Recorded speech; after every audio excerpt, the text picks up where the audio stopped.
ថ្ងៃនេះខ្ញុំប្រម៉ែអ្នកចេញទៅព្រោះច្បាស់នឹងខាត់នាងក៏លែងនៅខ្ញុំឈរយំម្នាក់ឯងកណ្ដាលផ្លូវមើលគេចេញទៅទាំងមិនងាកក្រោយ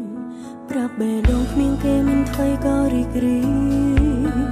តែប្រកាសនឹងគឺស្នាមញញឹមខ្លាំងខ្លាយរូបភាពចាំងពួកយើងមិនទាន់លុបចេញឡើយនៅតែលួចមើលហើយហត់ទាំងភ្នែកអត់ស្បើយ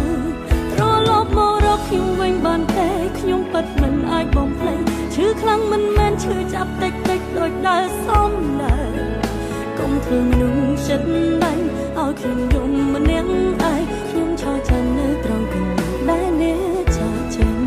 ត្រឡប់មកជួបទឹកភ្នែកដែលហូរដូចដែលបងធ្លាប់សន្យាអូនកំពុងយំបងនៅទីណាក្រែងថាស្រឡាញ់ដូចចាចេញទៅបានទៅទាំងមិនបានដឹងត្រឡប់មកវិញអូនបំភ្លេចបងមិន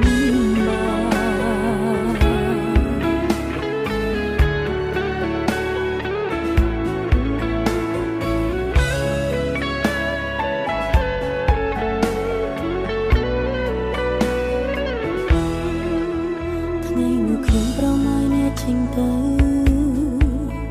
ព្រោះច្បាស់នឹងខាត់នាងក៏លែងនៅខ្ញុំឈរយំម្នាក់ឯងកណ្ដាលផ្លូវមើលគេចេញទៅទាំងមិនងាកក្រោយ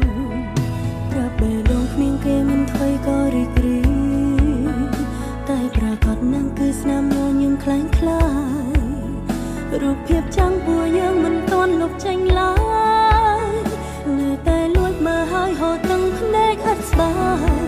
ត្រឡប់មករកខ្ញុំវិញបានទេខ្ញុំពិតមិនអាចបំភ្លេចឈឺខ្លាំងមិនមែនឈឺចាប់តិចតិចដូចដែលសំដែងកុំធ្វើមនុស្សចិត្តដាច់ឲ្យខ្ញុំយំម្នាក់ឯងខ្ញុំឈរចាំនៅត្រង់កន្លែងដែលអ្នកចាចេញត្រឡប់មកជួបទឹកភ្នែកដែលហូរដូចដែលបងធ្លាប់សន្យាអូនកំពុងយំបងនៅទីណាក្រែងថាស្រឡាញ់ដូចចាចេញទៅបានទៅទាំងមិនបានដឹងត្រឡប់មកវិញអូនបំភ្លេចត្រឡប់មករកខ្ញុំវិញបានទេខ្ញុំពិតមិនអាចបំភ្លេចឈឺខ្លាំងមិនមែនឈឺចាប់តិចតិចដូចដែលសំដែងកុំធ្វើមនុស្សចិត្តដាច់ឲ្យខ្ញុំយំម្នាក់ឯងខ្ញុំឈរចាំនៅត្រង់កន្លែងដែលអ្នក